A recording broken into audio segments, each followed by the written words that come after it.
Hello, welcome to our trauma room at County. This is one of our trauma rooms. We actually have 3.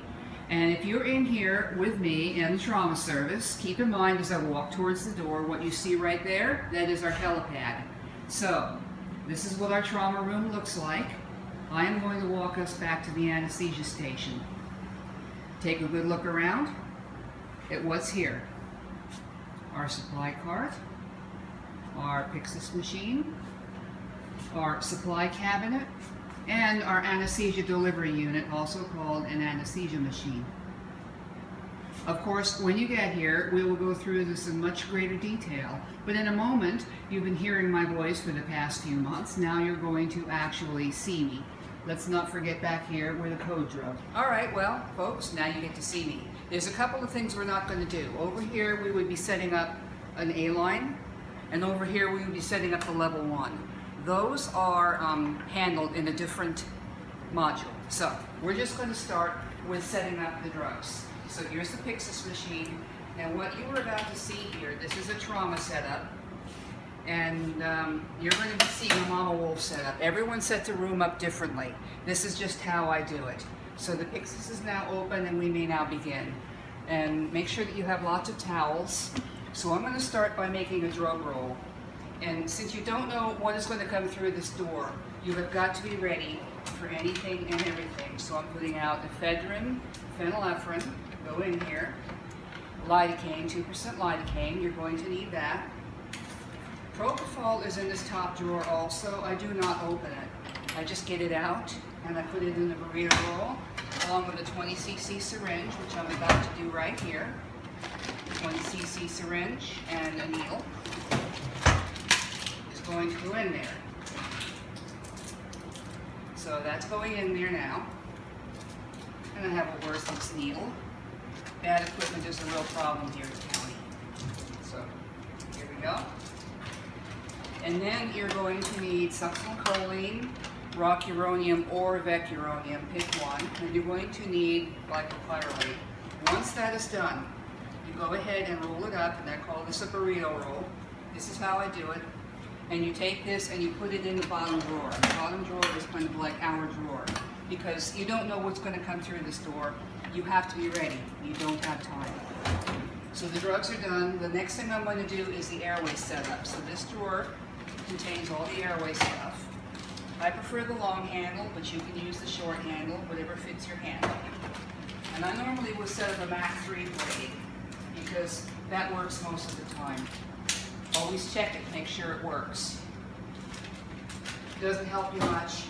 And I'm going to put out a MAC 4 blade. And since this is going to be a trauma room and we don't know what we're going to get, I'm going to set up 2 endotracheal tubes, a size 7 and a size 7.5. And while I'm down here, I'm going to get out some airways. And I'm also going to get out, if we have one, a humidifier, which we do. So, take some unsterile 4x4s and I put them here, and I go ahead and open the humidifier, and I put the humidifier here, and I put the airways here because you need to be able to get to them quickly. And over here we have our stylets are over here, and our precordial stethoscope. I'm only going to get out one, and they are here. And I'm going to go ahead and style out a couple of tubes so that that is done. And I know I'm working kind of quickly. Just go through this as many times as you need to. So, this is done. I bend the stylet down and then up so that it pokes neither me nor the patient in the eye. Curve the stylet to fit your hand. And I'm going to do the other one. You notice I'm taking off the stick port for the stylet. These stop, I take them off. I don't like these. They hang up on the endotracheal tube, and a lot of times when you pull this out, the tube will come out with it because they stick. I take them off. I don't use them. You may certainly use them as you like. The key to success is you're going to be coming in here every day, usually at 5 o'clock in the morning, and you're going to be setting up your room. And each person that you work with is going to set up a little different. So you learn my way, You learn David's way, you learn Jim's way, you learn Robert's way, you learn Kat's way, you lose Christina's and Danya's, and then you make her one of your own. Next important thing to do is make sure that the cuffs on your endotracheal tubes work, because that equipment's a real problem.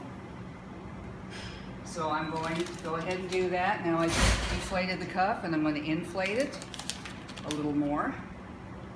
And then I'm going to squeeze the cuff and the pilot balloon. As you can see, the cuff holds pressure, so you have a good cuff. So that tube is ready. And I'm going to do the same with this one. And now, the very important point. This is all I set up for an airway. Some people will set up a little more, but to me this is enough. So here's my airway tray all ready to go. Now, we're going to do something very important. In this county hospital, theft is a real problem. If you come in here at 5 o'clock in the morning and set this up and come back an hour and a half later with the patient to find it all gone, you would not be the first person that ever happened to. So when you're done setting up your airway stuff, cover it. Airway's done, drugs are done. Look, we're almost finished. Now, there is an IV starting kit here. That's the next thing you're going to want to do, is to make an IV start kit. Now, this room already has one, so rather than make another one, I'm going to take it apart. Get out the IV extension, which is in this drawer here in the back, and flush it. The flush syringes are right here. Take a flush syringe and flush it. This thing has got to be ready to go. You cannot mess with this while you're trying to start an IV, or worse, you have a trauma and someone else is trying to start an RV. They're not IV. Tuck it in the bag. Take an IV start kit, which is right here. Tuck it in the bag. And get out a 16 and an 18 gauge angiocath. And I'm going to get out 2. One of the things you do not want to do in an emergency situation is discover that you missed your IV. Then you have to come back and do the walk of shame, all the way back to the car to get another catheter. How many times do you want to do the walk of shame? Get 2. And tuck them in there. And you're done. Congratulations, you just made it through a basic setup. So you have your drugs, you have your airway equipment, you have your IV start kit. Now we're going to make an arterial line starting kit. You don't have time to be doing this in an emergency. So you walk over here, first of all, and you pull your gloves. You should know what size glove you are. I'm a 7.5.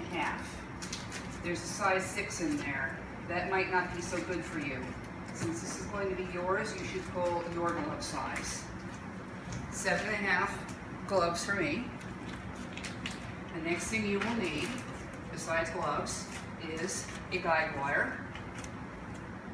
A guide wire. Those are kept in this drawer right here.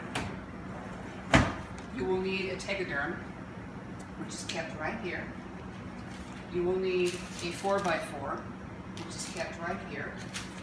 You will need a wrist roll. Someone made a wrist roll out of a rolled up towel. That is perfect.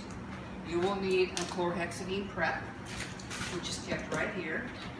You will need, depending on what method you want to use, and since you probably don't know, do both, you will need an arrow kit to make your arterial line. And also, some people, my being one of them, prefer to simply use an angiocath. The problem is angiocaths are not intended to be used as arterial lines. They don't work very well. They tend to kink. So if your arterial line is going to be in for very long, then put in an arrow kit. You'll also need a roll of tape. Just put the roll of tape in the kit. And what you do then is you go ahead and you do that, and this is how I roll mine up. Lots of people do it lots of different ways. I just kind of roll mine up like this. So you see, this is an A-line kit. It is ready to go. I put my IV start kit on the left-hand side, and I put my arterial line kit on the right. That way, I know where they are, and they are ready to go. Now, some miscellaneous equipment that we need in here. We should have albumin, and we do. We should have lactated ringers. We should have saline. We should have plasmolite, which we don't. There are LMAs here. Check to make sure that they're here. Sometimes we have the iStat machine. but we do today, and the iStat is a wonderful thing. And there are some cartridges, which are here. And that's about it. The last thing I will do is come through and make sure everything's on the machine that I want. We are going to be covering machine check in a separate lecture. Thank you very much.